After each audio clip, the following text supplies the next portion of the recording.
Bonjour, vous êtes sur ma chaîne YouTube, je suis Chimène Alia et je suis ravie de vous retrouver.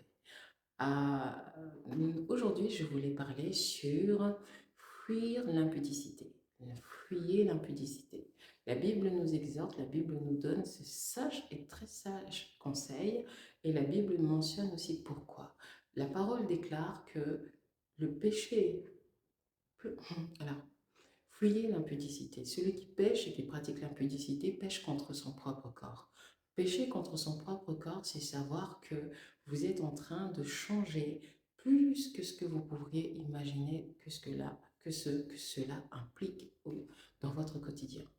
Les rapports intimes tels que les rapports liés à l'impudicité peuvent changer toute une vie. Un jour, j'entendais le pasteur Carambéré expliquer qu'il y avait un homme qui était glorieux. Il avait sur lui une belle prestance. Cet homme, il était, on sentait qu'il était censé être qui allait devenir important dans la vie. On voyait à la forme de son corps qu'il allait devenir important dans la vie. Et cet homme qui allait devenir important dans la vie, il savait lui aussi, parce qu'il réussissait dans tous les domaines, il réussissait. Et puis un jour, il y a une jeune femme qui s'est approchée de lui, et cette jeune femme qui s'est approchée de lui, lui aussi s'est approché d'elle, ils sont allés ensemble.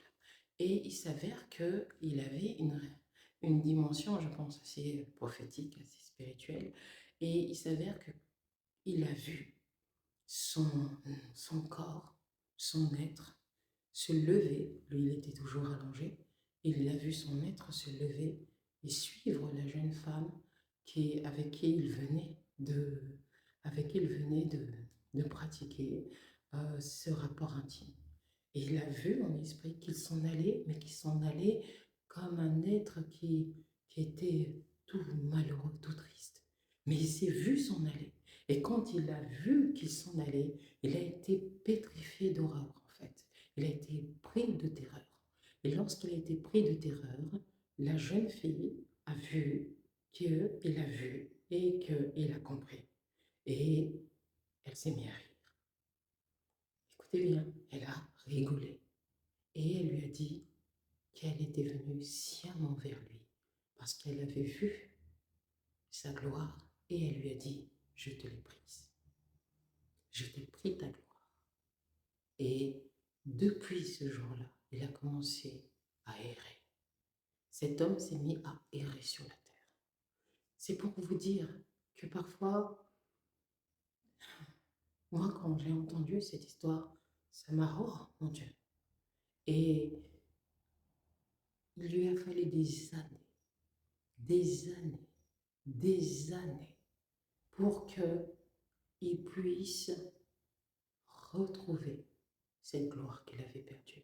Il a eu la grâce d'avoir cette rencontre avec le pasteur et il a pu dire ce qui se passait et ensuite dire ce qu'il a vu. Vous voyez, vous pouvez aller vers des femmes. Tout le monde n'est pas comme cette femme-là, on est d'accord. Ce n'est pas une raison. Vous ne savez pas à qui vous avez affaire. Vous ne savez pas quelles sont les intentions des gens vers qui vous dirigez. Là, dans ce cas de figure, on a quelqu'un qui a vécu un, un rapport atroce. On est d'accord. Se voir sa gloire s'en aller, c'est atroce. Et il a vécu ça.